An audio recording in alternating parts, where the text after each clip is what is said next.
Quizá el público español no conozca al invitado de hoy de Contrapuntos, Ciro Gómez Leiva, pero a mí me parece importante recibirlo en este espacio porque es probablemente el periodista más influyente de México de los últimos 30, 40 años, que ha tenido además una destacadísima labor en la radio, en la televisión y en la prensa escrita.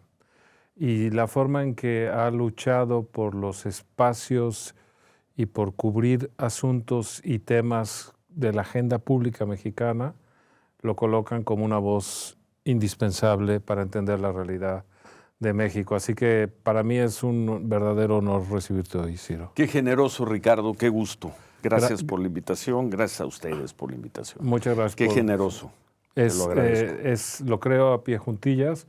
El tema, por la otra parte, creo que el español medio no conoce tan bien la complejísima realidad mexicana y si se guía solo por las noticias tiene una imagen distorsionada, pero si se guía solo por su experiencia personal como turista, que seguramente será muy afortunada, también tendrá una imagen distorsionada, ¿no?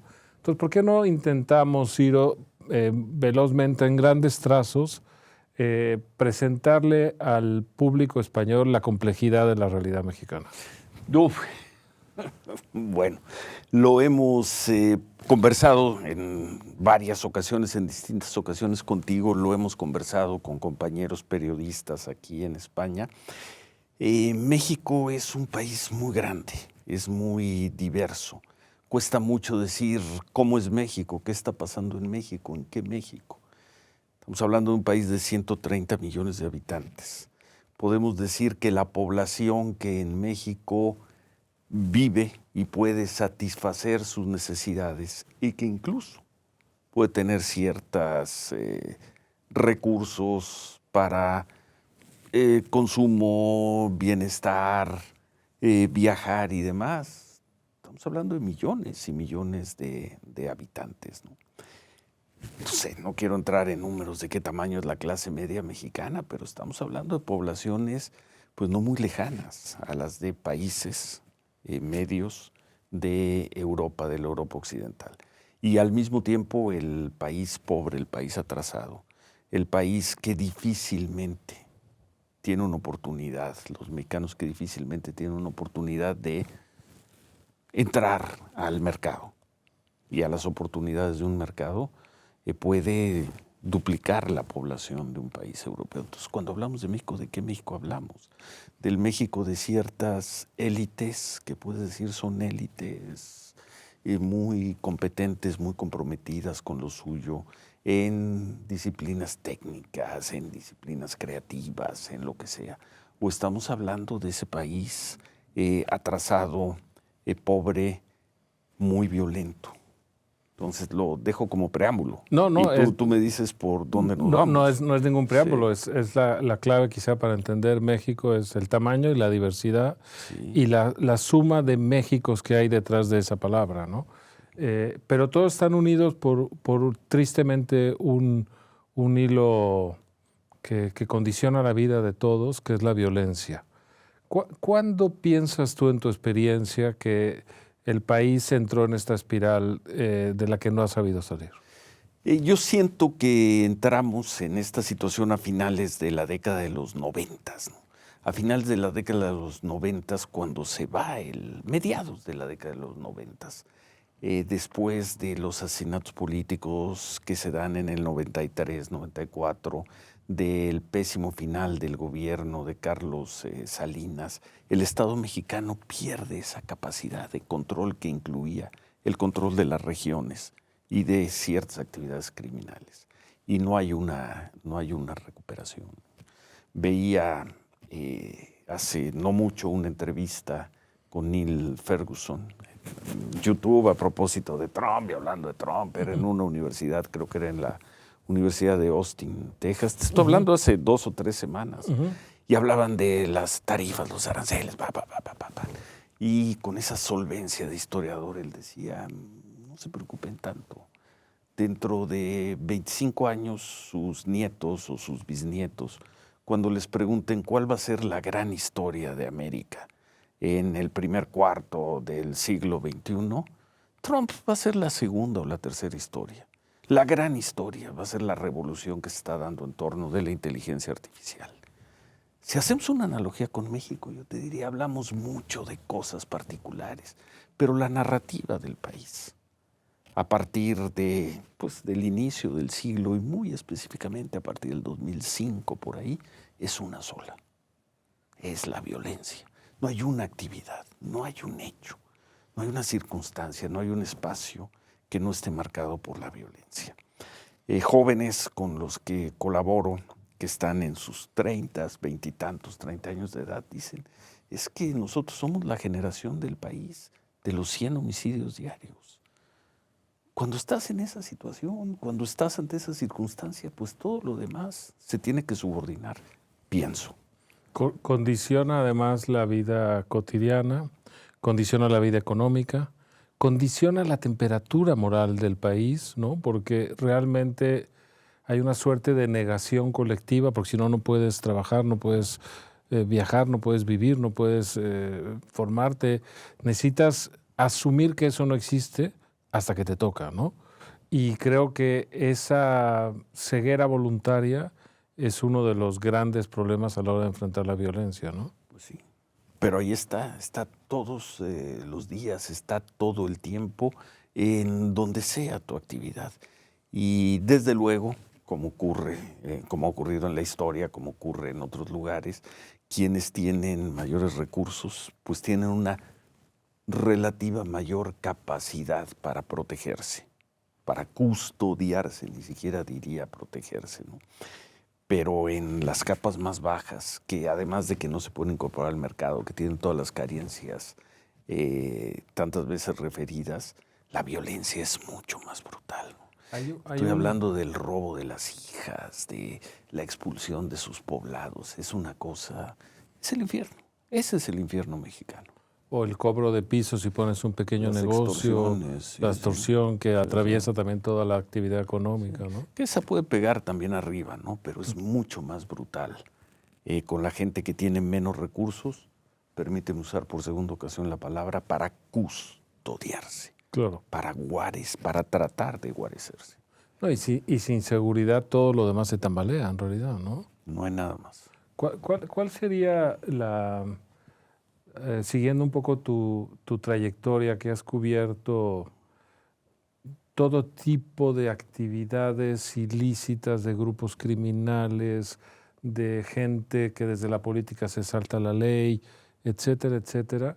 ¿Cómo podrías hacer una taxonomía de las causas de la violencia mexicana? Para no entrar digamos, en sofisticaciones metodológicas, yo te diría, cuando no tienes un Estado capaz de someter a los grupos criminales actúan. Y eso es lo que hemos visto en México, y eso creo que es México todavía hoy, ¿no? Podríamos entrar en muchos detalles, buscar los momentos, las condiciones que generaron ciertas situaciones, pero el espacio donde el Estado, vamos a los clásicos, no puede tener el control de la situación, el dominio, el monopolio, pues, del gobierno, del poder y de la fuerza, pues es un espacio ocupado por los grupos criminales, que son, muchos de ellos son pequeñas organizaciones brutales y despiadadas, y otras son organizaciones sofisticadísimas. Sí. La paradoja que el estallido de la violencia coincide con el gran progreso económico y democrático del país. Corre paralelo a la transición a la democracia con el estallido de la violencia y el desarrollo económico, probablemente producto del Tratado de Libre Comercio en su origen, aunque hoy tenga otro nombre. Entonces, ¿por qué se da esta circunstancia? ¿O es simplemente una coincidencia? Yo creo que hubo, como te lo decía hace unos momentos, a partir de los 90 hubo un vacío de poder. Sí creo que si tomamos 5 gobiernos ya de la transición mexicana, en 3 de ellos hubo una desatención, una falta de interés de enfrentar a los grupos criminales, el de Fox primero. Creo que ese fue un momento en el que todavía se pudo haber hecho algo. El de Enrique Peña Nieto y desde luego el de Andrés Manuel López Obrador. Hubo un intento de encararlos, de enfrentarlos, fallido. Estamos viendo mal planeado, que fue el de Felipe Calderón. Y parecería que hoy habría un cierto interés en cuando menos evitar que esto salga ya absolutamente de control, que es en el gobierno de Claudia Sheinbaum, que está comenzando. Vamos a ver cómo corre. El tema de la violencia está también, yo creo, vinculado a no tanto la pobreza como a la impunidad, como al sistema de justicia. Y el país está atravesando un agrio debate en torno a la reforma del sistema de justicia. ¿Cuál sería tu postura en torno a él? A la reforma. Sí. La reforma a la justicia, al poder judicial, una obsesión de un proyecto político con un líder muy claro que fue López Obrador.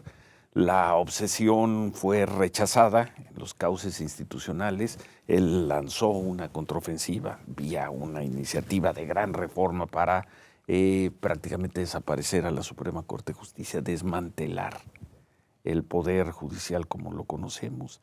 Parecía algo inviable, imposible, necesitaba una gran cantidad de votos o el acomodo de una serie de factores alrededor de los votos. Finalmente los obtuvo.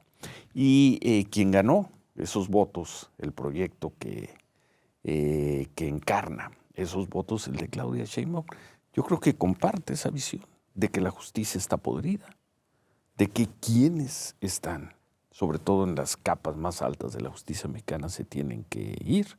Y hay una creencia un poco mágica, un poco religiosa, de que el voto del pueblo va a tener un efecto purificador sobre el sistema de justicia mexicano, sin tocar policía, sin tocar agencias de Ministerio Público.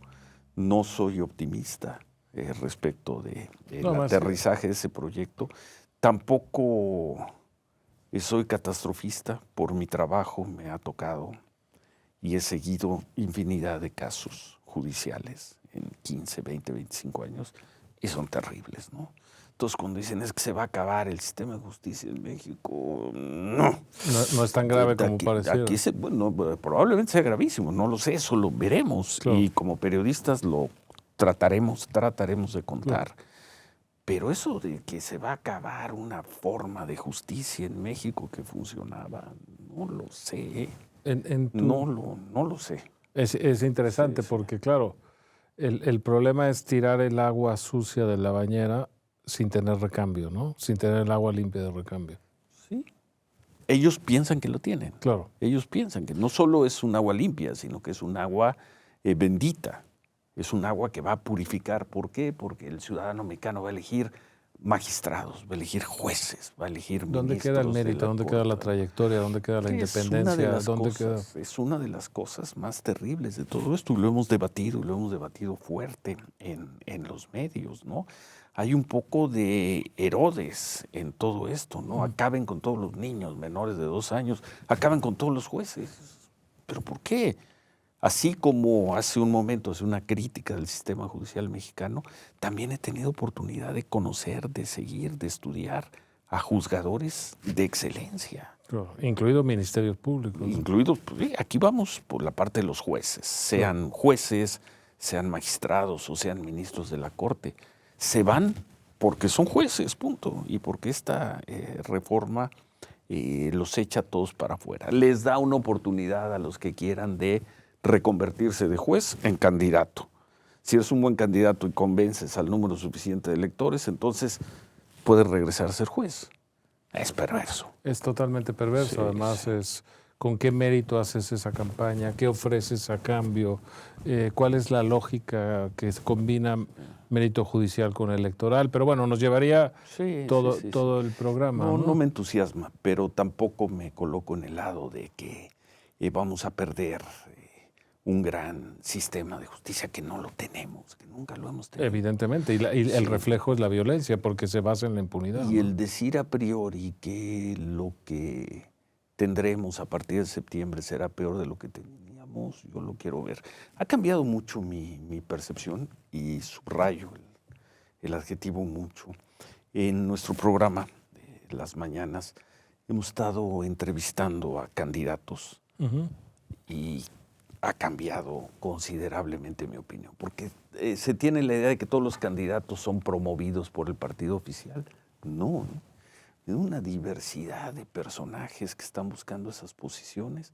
No sé cuántos son, habremos entrevistado a 30, 35, se van a votar 8,000 posiciones, no es una muestra significativa, representativa, pero te da una señal de que puede ser. Sí, ojo, yo veo voluntades, Claro. yo veo personas preparadas, yo veo personas con cierta convicción. Van a ser buenos jueces. Si es que ganan, si es que convencen, si es que seducen a un electorado, no lo sé. Lo veremos. Yo soy periodista, yo no lo soy sé. vaticinador. Desde luego. Sí. En tu trayectoria tienes el enorme mérito de abrir la televisión al periodismo de investigación y siempre has enfrentado desde el poder resistencias. ¿Cómo dirías que ha sido la percepción del Zedillo a López Obrador de la relación con la libertad de prensa que en cierto sentido tú encarnas? A ningún gobierno le gusta que lo critiquen. Todos los gobiernos de alguna manera mueven sus hilos para tratar de influir, de presionar y en ocasiones de ejercer una coerción sobre trabajos que no les gusten en México y en cualquier lugar, lo sabemos. La diferencia es que en algunos países las medidas de los gobiernos son extremas, ¿no? Entonces, en ese sentido, yo te diría que se ha podido hacer trabajo periodístico en México, en distintos medios, con todos los límites que podemos tener, empezando por el límite de nuestra profesionalización, porque también ha habido un aprendizaje. Incluso de capacidad ¿no? económica del propio medio. Capacidad económica del medio, momento por el que está pasando el medio. Hay medios que en ciertas circunstancias han sido, yo te diría que casi admirables y en otros no. Y depende mucho más de la composición de los medios, ¿no? Pero el trabajo periodístico se ha podido hacer desde hace muchos años. Hay ejemplos de sobra. Sí, durante el gobierno de Andrés Manuel López Obrador vivimos una agresión sistemática, abierta, desde el poder, que a mí me parece de una desproporción insoportable en cualquier regla, código, entendimiento de una sociedad plural, de una sociedad respetuosa con las libertades. Pero a fin de cuentas ese gobierno terminó y la mayor parte de los periodistas y los medios atacados sistemáticamente, y no solo de palabra, sino también de acción, sobrevivieron. Y ahí están y siguen haciendo su trabajo. Es decir, una batalla durísima, pero no nos pudieron, y aquí hablaría en plural, no nos pudieron matar. Y matar pudo haber sido congelarte de miedo con acciones de investigaciones fiscales, por ejemplo, no hacendarias, como en muchos casos, o de presionar a los dueños de los medios para que te dieran de baja. No me estoy refiriendo a asesinatos, ¿no?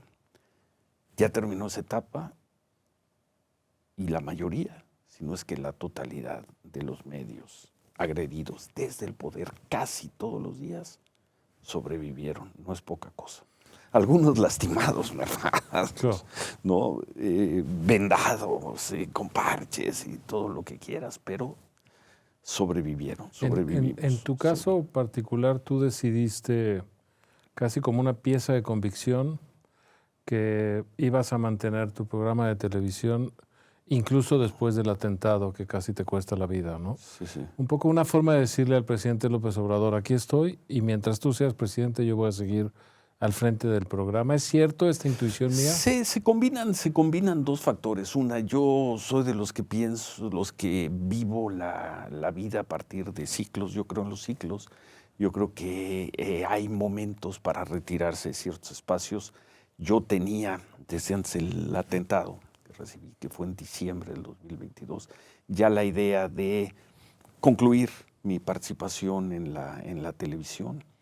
Vino el atentado, la virulencia de López Obrador, y en ese momento me fijé como un objetivo, junto con tu propio equipo y tu familia. Con mi equipo, con mi familia y con los dueños de los dos medios. Claro. Con un medio en las mañanas, radio, y otro en las noches, la televisión. Hablé con ellos y les pedí la oportunidad de terminar el gobierno de López Obrador el 30 de septiembre, 1 de octubre del año pasado.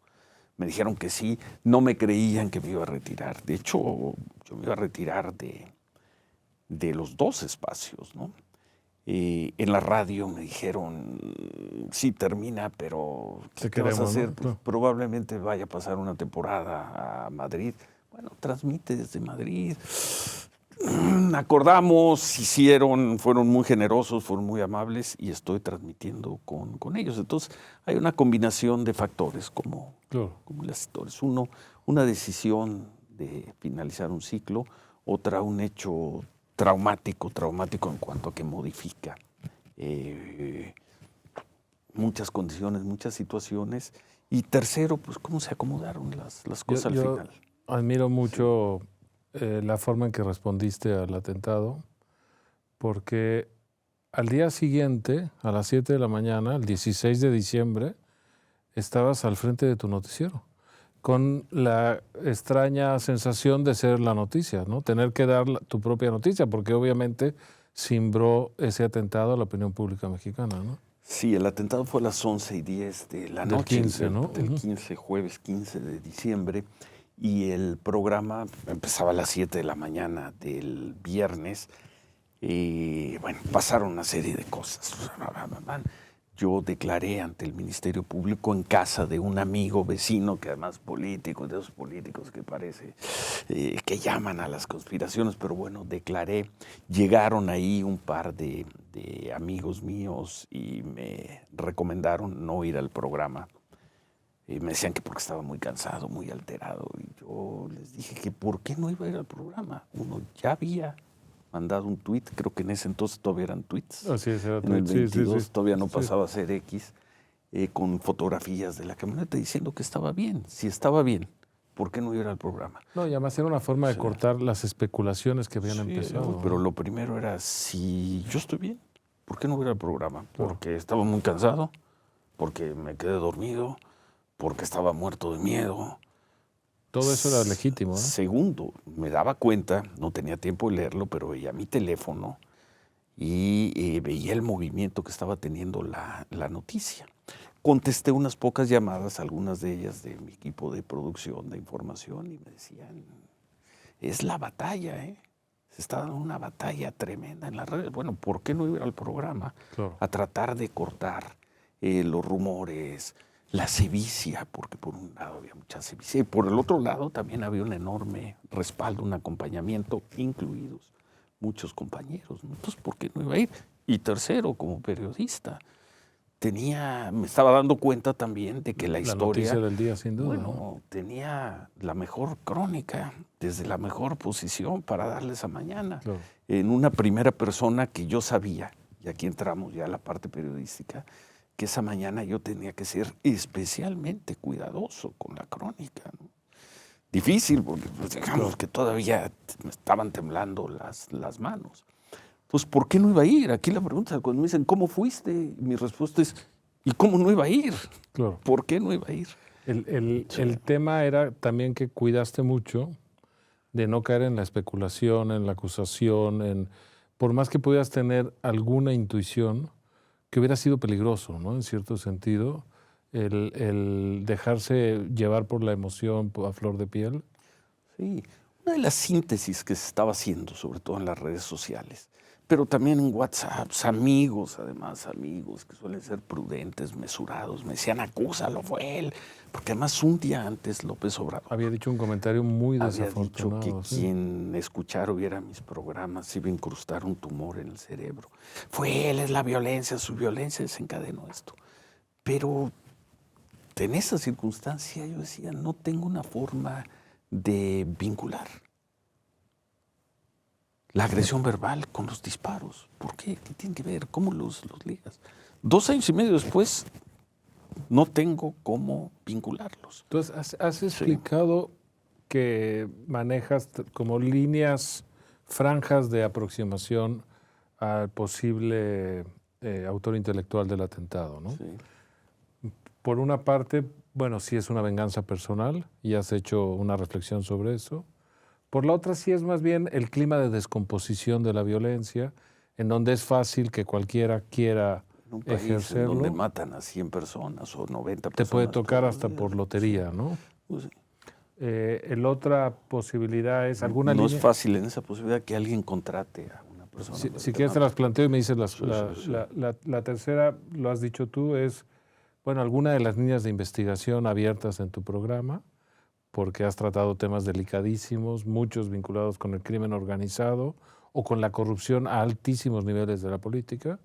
Y la cuarta, que estremece nada más de denunciarla, pero está ahí, que hubiera sido un crimen de Estado, ¿no? Entonces, ¿cuál sería, cómo te encuentras hoy frente a esas cuatro? Son 4 líneas, 4 hipótesis. Yo desde la mañana, 7 horas después del atentado al día de hoy, digo, alguien me trató de matar. No sé quién fue. No sé, obviamente no sé por qué lo hizo. Y no seré yo quien abra un cofre con conjeturas y empiece a decir, pudo haber sido esto, pudo haber sido lo otro. No creo que haya sido algo personal. Si alguien quiso causarle un daño o hacerle un favor a alguien mandándome matar, a estas alturas tampoco lo creo. Y la posibilidad de que el atentado tuviera que ver con un trabajo nuestro, pues con nuestros compañeros hemos sacado 70, 80, 90 posibilidades, ¿no? Tú dices con altos niveles de crimen, yo te diría, ¿y qué pasa con los reportajes que sacamos de los que se robaban las cosas en el aeropuerto cuando revisaban el equipaje y les quitaron el contrato? Pues eso también son damnificados de la información. Y la cuarta, el crimen de Estado. Tengo información porque como víctima tengo acceso a los expedientes, ya declararon todas las personas, yo tengo la información, pronto se va a hacer pública, a través de un libro y con lo que nos vamos a quedar, al menos hasta esta etapa, hasta este libro, es que el coordinador del grupo de ejecución cuenta y detalla que fueron segundos del líder del cártel Jalisco, quienes lo habían buscado para que contratara matones en la Ciudad de México y me ejecutaran. Una versión muy endeble. Y cuando te digo endeble, hablo después de haber leído, releído, subrayado las declaraciones, las respuestas que ha dado a preguntas expresas que hemos hecho.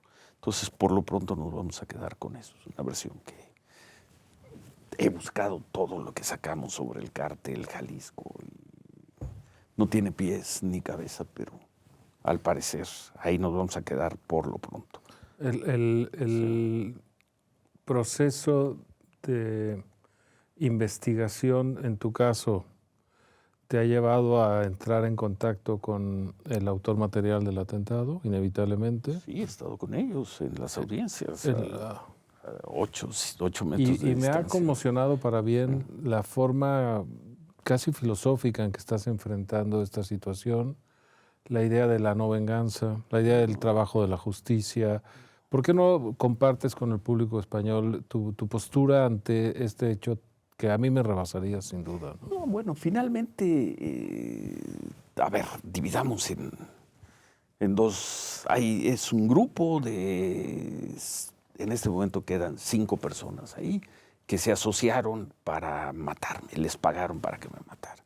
Personas que se dedicaban a la venta de armas, a la venta de drogas, que no eran especialmente sicarios, que cuentan que los mandaron a capacitarse a un campamento en Ciudad Guzmán, Jalisco, en fin.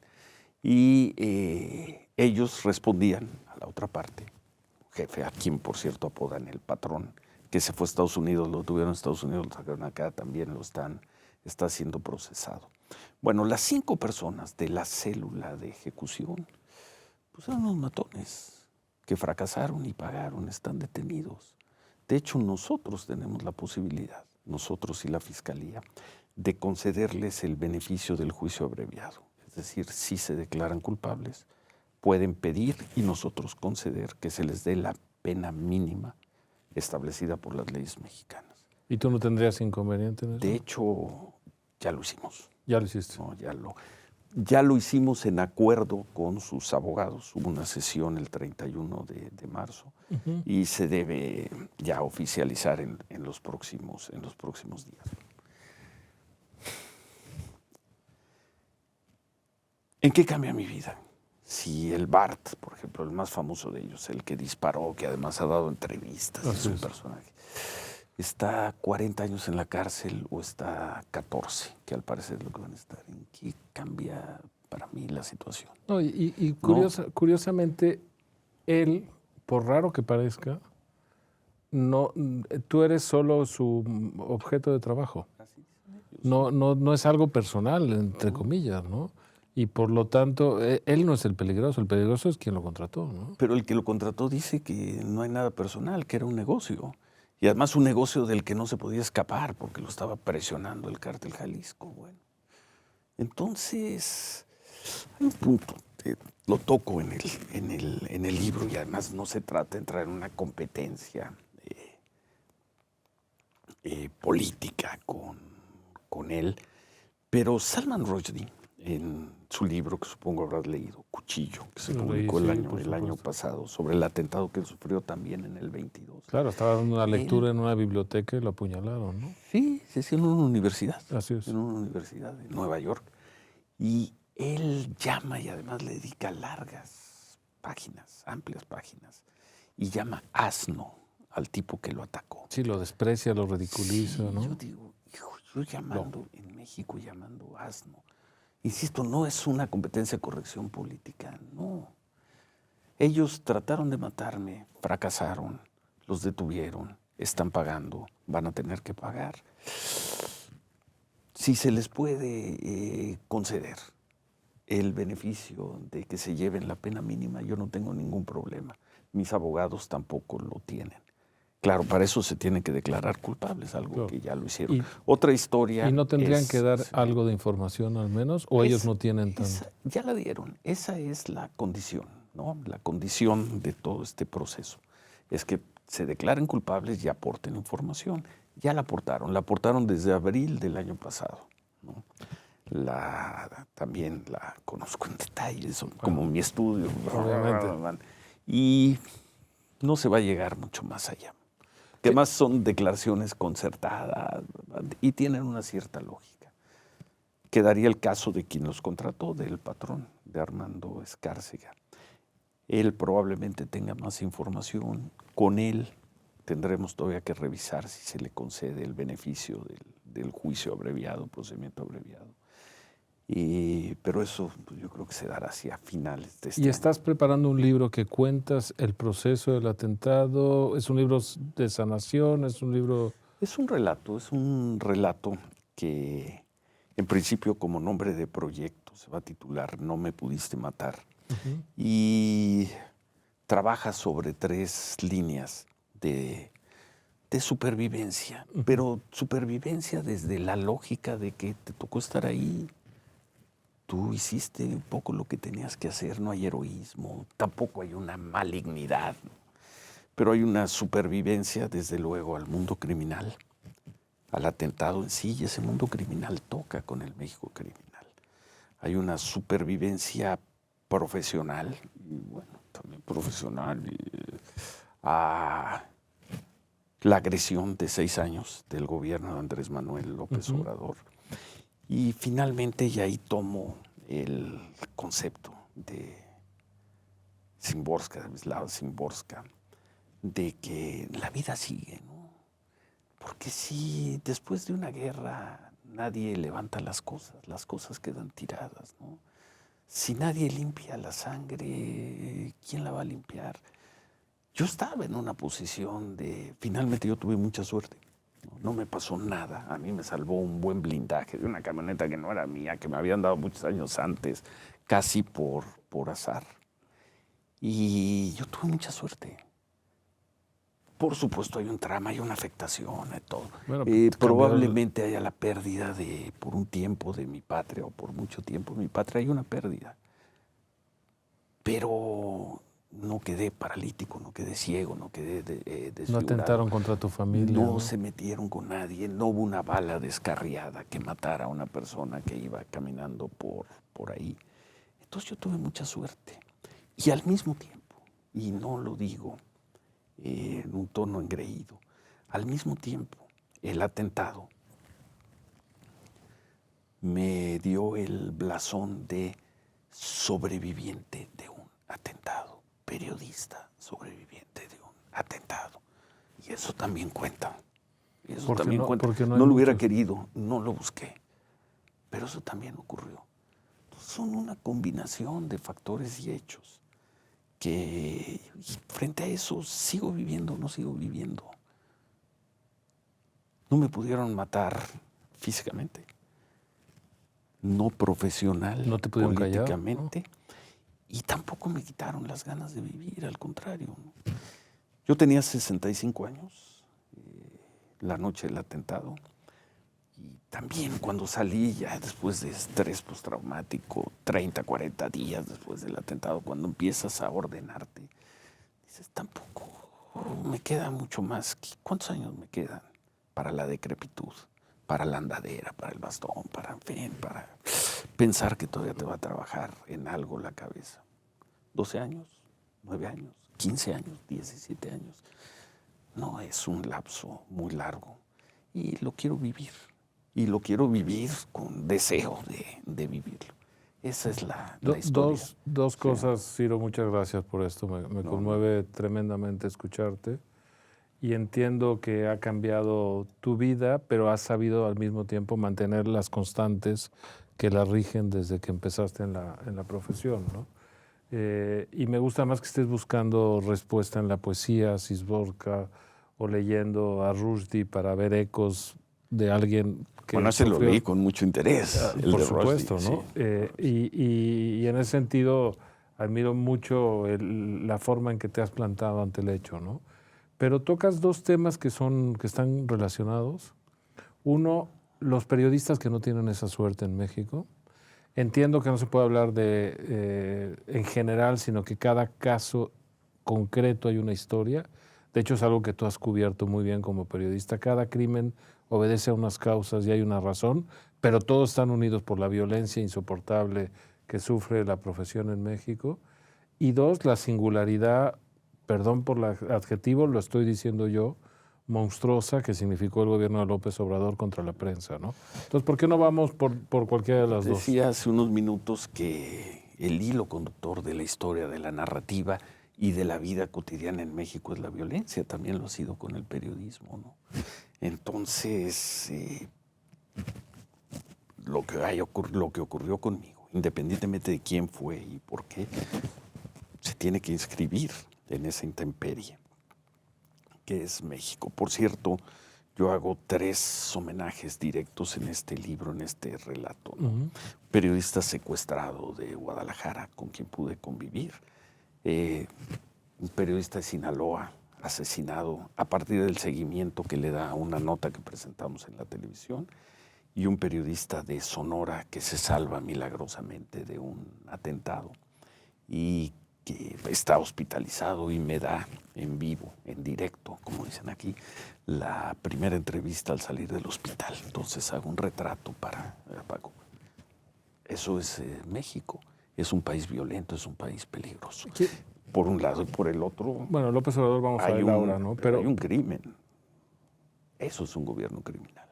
Pero vamos a Eso es un gobierno criminal, un gobierno que abandona así a la gente, la deja a merced de los criminales pequeños o grandes. Es un gobierno criminal. Y no solo eso, sino que incita al linchamiento público de los periodistas. Digamos, lo del linchamiento público de los periodistas es otra forma de violencia. Pero cuando nosotros iban nuestros reporteros a hacer las crónicas de cómo los grupos criminales habían vaciado los poblados, las rancherías en zonas de Zacatecas, decíamos, ¿qué es esto? ¿Dónde está el Estado mexicano? ¿Dónde está? Pero no solo no estuvo y claro, no le interesaba estar. Claro. Cuando tú hablabas con mandos del ejército, con gobernantes, y te decían, es que ahí están, los tenemos, y la instrucción que nos dan los altos mandos es, no los toquen, no se metan con ellos. Yo tengo una hipótesis. Todo era a cambio de que una de esas balas de un soldado, de un marino, de un guardia nacional, no perforara a un criminal y manchara la camisa blanca de López Obrador, que era lo que a él le interesaba. Pasar a la historia y decir, en mi gobierno no se violaron los derechos humanos. Su gobierno es un gobierno criminal, es un gobierno que dejó a la sociedad, especialmente a la gente más pobre, en manos de los criminales. Eso es un crimen. No hay... Lo decimos todos los días en la radio, ¿eh? Claro, no, lo y sé. en la prensa también. Así es. Sí, sí, sí. Volvamos un segundo al crimen contra los periodistas. Sí. La denuncia de decir este señor es un narcotraficante, cuando es pública, no es peligrosa. Quizá lo que es peligroso es cuando dices, este alcalde es cómplice de este narcotraficante. O cuando dices, este empresario está vendiendo piezas que roba el crimen organizado. Es decir, ¿quién es el que mata en México a los periodistas? ¿Cuál es tu hipótesis? Aunque entiendo que es caso a caso, ¿no? Pero es una frontera entre la política y la delincuencia. ¿No es la delincuencia en sí o también? En ocasiones es la política, es alguien que se mete en una disputa de poder, y en ocasiones es el crimen. Claro. Alguien, y todo lo que hay en medio. Todo lo que hay en medio. Y te puedes mover en ese espacio, y creo que lo vas a poder hacer con una lógica y con una dinámica de las acciones. Puede ser algo que tuvo que ver con la disputa de una candidatura, o pudo ser algo que tuvo que ver con la denuncia o la desobediencia a un grupo criminal para no publicar algo. Y en medio cabe todo. Y Ricardo, son ya 25 años de archivo, de crónicas, de relatos, de historias, de reportajes. Y ahí las vas a encontrar todas. En la conmoción en el atentado, en tu caso, yo la comparo a Colosio, porque el crimen de Colosio demostró que no había intocables en México, en la alta política, y cimbró a la sociedad por eso. Si pueden matar al candidato del PRI, pueden matar a cualquiera. Y en el caso tuyo, yo pienso que pasó lo mismo. Había una falsa idea de seguridad. Los altos periodistas de la Ciudad de México que tienen rating y que tienen poder de comunicación son intocables. Y en tu caso, tristemente, se descubrió que no. Y yo creo que parte del terremoto que fue el atentado contra ti tiene que ver con eso, ¿no? Sin duda. ¿Lo habías pensado? No, sí, por supuesto. Sí. Sin duda, tuvo un contenido simbólico del cual a mí no me toca hablar, ¿no? Pero hubo también un episodio alrededor de eso, y yo lo percibí desde la tarde siguiente al atentado. Hubo un respeto, yo diría un acompañamiento del gremio periodístico, incluso quienes se jactaban de no tomar en cuenta mi trabajo, incluso periodistas hostiles con mi trabajo. Nadie dijo, se lo merece, se lo tiene ganado. Seguramente fue por esto. No me inventaron los periodistas una historia de lo que fuera. Hay muchísimas razones por las cuales valió haber sobrevivido eso. Una de ellas fue ese acompañamiento, no quiero usar otra palabra, acompañamiento gremial que me sorprendió y me conmovió, incluso de los más indiferentes y de los más duros, de los más agresivos. ¿Cómo explicas porque creo que el gobierno de López Obrador hay una clave que ya es personal, psicológica, ¿no? Esta indiferencia absoluta hacia el dolor y las víctimas, por ejemplo, o este ensañamiento con el débil desde la más alta instancia de poder, este señalamiento cotidiano. ¿Cómo te relacionas? ¿Cuál es tu interpretación del personaje? Porque además lo conoces en toda su trayectoria, ¿no? En 1994 le hice la primera entrevista. Esa pregunta, si me permites hacerle al periodista, yo te la hago a ti. A nosotros, periodistas, nos tocó con él hacer el registro diario, el seguir la información, registrar en muchas ocasiones como pudimos. Llega el momento para los historiadores, llegue el momento para la sociología política, llegue el momento para la alta literatura, si es que se interesa en el tema, llegue el momento para otro ámbito del conocimiento del personaje. Y quizá llegue también el momento para reportajes, para trabajos mucho más reposados. Yo no tendría esa respuesta hoy. Yo te diría, a nosotros nos tocó, nos correspondía hacer un registro. Llega el momento de ustedes. De la segunda instancia, ya vamos a llamarlo del conocimiento y la descripción. Otro tema relacionado con esto, pues yo creo que su gobierno era la mañanera, básicamente, aunque puede ser una caricatura. Y lo que hacía era imponer el tema de conversación desde el poder, con señalamientos, buenos y malos, etcétera. Y un poco lo que tú hacías junto con otros periodistas destacadísimos como Carlos Loret era intentar poner una agenda distinta, la agenda de los hechos, no la agenda de la voluntad del presidente. ¿No te parece que en cierto sentido eso reforzaría la hipótesis última y que nos cuesta tanto enunciar? Es decir, que realmente fueron un contrapoder al que él no está acostumbrado. Puede ser, pero también, repito, no me toca a mí hacer ese juicio. Por supuesto. No me toca. Nosotros decimos, si tú eres el productor, no seas también si eres el productor de la obra, no seas también el crítico de la obra. Ese no me toca a mí. Yo más que ser un contrapoder, nosotros lo que decíamos, el señor está mal informando. El señor dice que no hay violencia en tal lugar, ahí va el reportaje. El señor dice que tenemos grandes servicios de salud pública, ahí están los reportajes. Nosotros lo que hacíamos era registrar una realidad que en la mayor parte de las veces iba en sentido contrario con lo que él decía. Desde el periodismo, y también hicimos un gran ejercicio para no desviarnos. Claro. En convertir eso en trabajo político, en trabajo de militancia. Eso también, eso lo creo, habrá que escuchar puntos de vista externos. Creo que lo conseguimos con una enorme disciplina en el método de trabajo. Empezábamos la conversación hablando de los diversos Méxicos y quizá una de las explicaciones del éxito del modelo López Obrador es que sí atendía las carencias de un México que nunca vimos, ¿o no? Sin duda, cuando menos en la retórica lo hacía. Y por supuesto que lo hizo con sus exitosísimos programas sociales, que finalmente es repartir dinero, punto. Subsidio a la gente. Te doy dinero si eres madre soltera o si eres madre casada. Te doy el dinero si eres joven que estudia o joven que no estudia. Te voy a dar dinero. No te voy a dar mucho más. No te voy a dar salud, no te voy a dar seguridad, no te voy a dar educación. Te voy a dar dinero.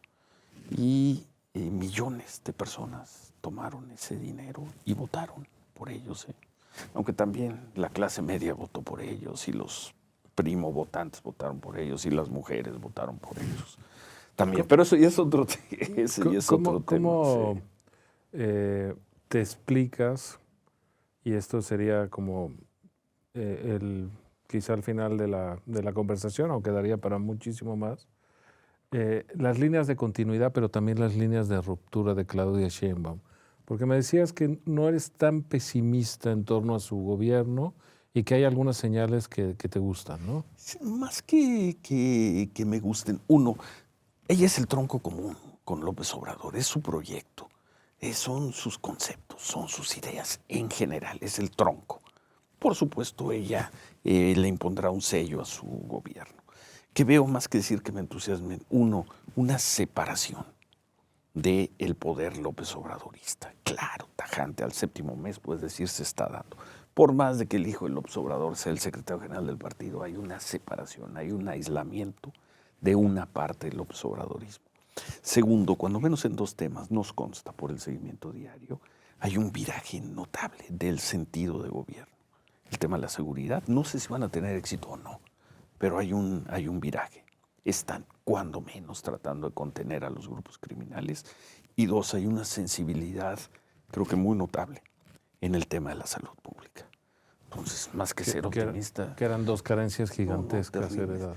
Una de las cosas que nos reclamamos, nosotros no hemos trabajado nunca a fondo el tema de la educación pública, entonces no puedo hablar, pero sí de la salud pública y de la seguridad. Y se ve una diferencia. Eso me lleva al optimismo. No sé si la palabra es optimismo, ¿no? Pero ha habido un cambio una modificación ahí, pienso. ¿Cuál es tu plan de vida ahora? ¿Te quedas en España? ¿Cómo estás planteando los próximos años? ¿Cómo sientes a la sociedad española? Quería tomar una distancia de tiempo de México, como dije al principio de esta conversación. Pensé, y creo que acerté, que el mejor espacio para hacerlo era este maravilloso país, esta sociedad respetuosa, esta sociedad plural, esta sociedad que sabe vivir, esta sociedad que disfruta el día a día. Entonces, si tengo oportunidad de hacerlo aquí, lo estoy haciendo en Madrid, pero ahora que he tenido oportunidad de conocer otras ciudades de España, de vivirlas un poco, digo, qué gran país tienen. Y a veces me da la impresión de que los españoles no terminan de darse cuenta de la maravilla del país que tienen con todos sus problemas, sus apagones. No. Entonces, sí puedo, si me es posible. Yo trataré de pasar temporadas aquí en Madrid y sin dejar México. Tengo la posibilidad de hacerlo. Tengo la posibilidad de ir y venir, de pasar una temporada allá y de pasar una temporada aquí. Y ese es mi proyecto. Pero yo te diría, esos proyectos yo los estoy planeando a cortísimo plazo, ¿no? Claro. De aquí a fin de año y quizá el próximo año me siga manejando así, si es posible. Y seguir produciendo también, quizá nuevas cosas, pero seguir produciendo. Si me sale, si no me sale, pues ya veremos qué hacemos. Siempre te ha salido. Ya veremos qué sale. En tu trabajo se nota siempre algo que es también un hilo conductor, que es el lector.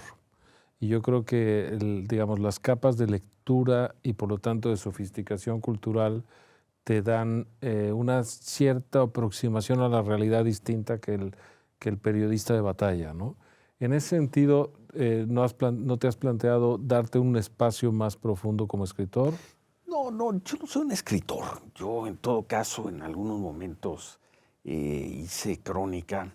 Hoy hago una columna breve y además ya no fui escritor, pues conocer a profundidad, desarrollar, ensayar, fracasar como editor, encontrar los caminos como escritor.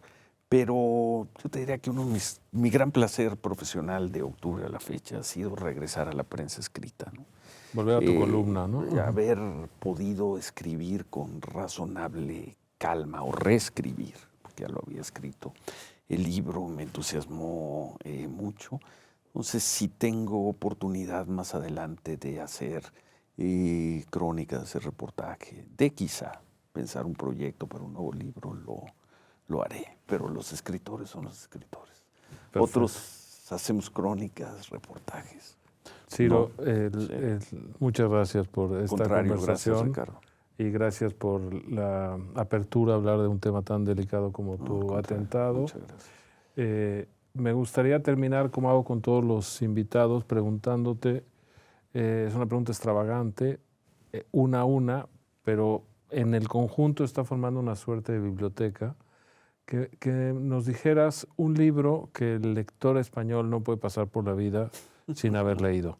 Entiendo que decir un libro es redundante y ridículo, pero el conjunto está siendo atractivo. Si el lector español solo leyera literatura española, no le daría la vida para terminar de leerla. Sí he visto la pregunta en tus entrevistas. Después de esta conversación, te podría decir varios títulos. Me quedo con uno. Con Némesis de Philip Roth. Y con una parte de ese, imagino que lo conoces, ¿no? Maravillosa novela 2010-2011 de Philip Roth. Y bastante su reflexión, autocrítica, autobiográfica. la reflexión no religiosa que hace sobre Dios y sobre el azar. Cuando dice, a fin de cuentas, toda biografía, toda vida humana está regida, dominada. Él lo llama por la tiranía de la contingencia, por el azar. Y él se pregunta, ¿por qué niños que pasaron un verano terrible en el New Jersey de los 40 en Estados Unidos con un calor tremendo y jugaban juntos, comían juntos, se bañaban juntos, por qué algunos contrajeron algo tan diabólico que solo el diablo pudo haber imaginado cómo fue la polio y otros no. Por el azar. Y cuando yo veo mi caso, digo, yo me salvé un poco por el azar. Porque los sicarios a los que contrataron no eran tan profesionales, porque se equivocaron, porque no midieron. Entonces, en esta tarde, en la maravillosa Madrid, en esta oportunidad que no sabes cómo agradezco de platicar contigo, Ricardo Cayuela, alguna vez mi editor, yo te diría, esta tarde, en la noche te diré otro libro, esta tarde me quedo con Némesis de Philip Roth y esa reflexión no religiosa, que además está muy de moda en estos días de conclave, como dicen los italianos, sobre el azar, la tiranía de la contingencia. Que no deja de ser la buena o mala fortuna a la que todos estamos sujetos sin saberlo, ¿no? La tiranía del azar. Toda biografía está sujeta a la fortuna. Unas veces tienes suerte y otras veces no. Y sin entrar en los dogmatismos de los agnósticos como nosotros, yo te diría, yo me oriento por ese lado. Muchas por gracias. el azar y la contingencia. Gracias. Gracias. Gracias, Ricardo. Muchas gracias.